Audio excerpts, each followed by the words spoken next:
I wanted to talk to you about how you can use diet to help you reverse or reduce your symptoms of rheumatoid arthritis.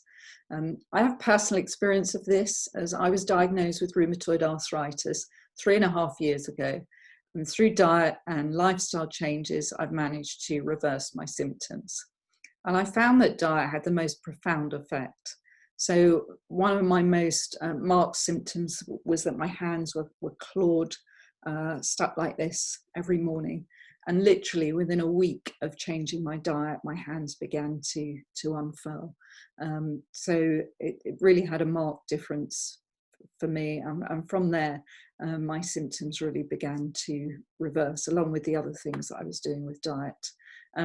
So the objective when you're considering your diet is really that some foods will be medicine for you and other foods will be poison. So there will be foods that can make you more reactive, and there are foods that can make you feel much better. So what shouldn't you eat? There are some foods which are the most reactive foods that most of the people that have rheumatoid arthritis, or the majority of people, may have reactivity to, which includes gluten, dairy, soy, eggs, corn, plant lectins as well is one of them. If you have a high rheumatoid factor, then it's quite possible that you have an issue with plant lectins.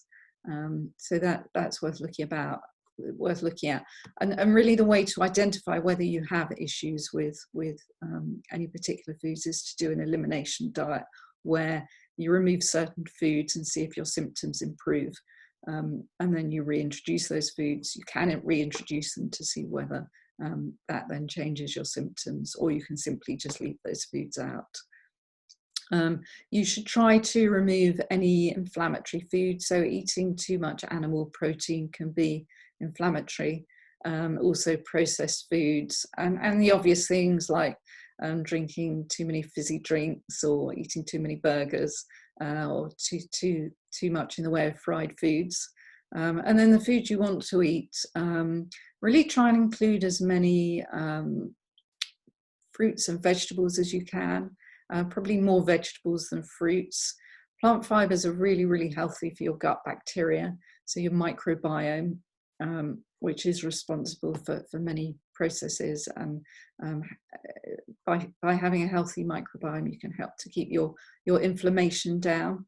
And you want to have lots of cruciferous vegetables, so broccoli, cauliflower, Brussels sprouts. That helps with detoxification.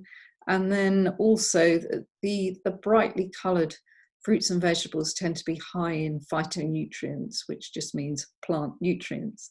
And these have properties like being antioxidant, anti-inflammatory. Things like green tea can protect your cartilage and prevent degeneration of your joints. So they have all kinds of benefits, and you want to include as much of that as you can.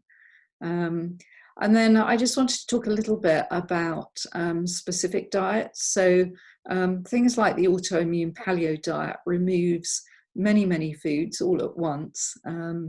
Those are things like gluten, dairy, grains, beans, legumes, nightshades, so things like potatoes, tomatoes.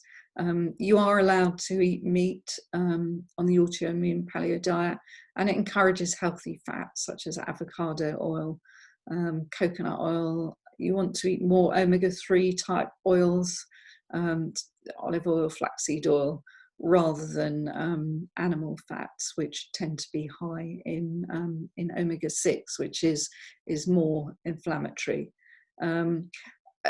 So certainly when I'm helping my clients, that's probably often a diet that I would use, is the autoimmune paleo diet, because it takes out everything all at once, and it tends to have very dramatic improvements quite quickly. Some people find it very difficult to do, and there's no reason to do everything at once or to follow that particular diet strictly. So you could take out some food groups, do it one at a time, and see what the impact is. I'm very much of the opinion that diet, you don't want to make your life even less pleasant than it might be, by making your diet a complete pain to do. And you don't have to do a specific named diet. It's really about choosing the one that works for you. And as long as you eliminate the foods that are problematic for you, you can do it on a systematic basis. So, you know, if you want to be a vegan, but you want to eat eggs, fine. Just do what works for you, and do which is the most beneficial diet for you. So that's mainly what I had to talk about. I do help patients on a one-to-one basis. So check out my website, goodkindwellness.com.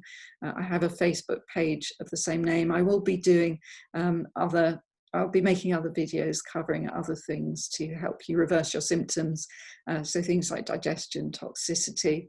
So please, I'll be posting these on my YouTube channel, which is Lisa Good. Check out my Facebook page, Goodkind Wellness, Instagram, goodkind.wellness. And if you found this video helpful, please share it with others. Thanks very much for listening.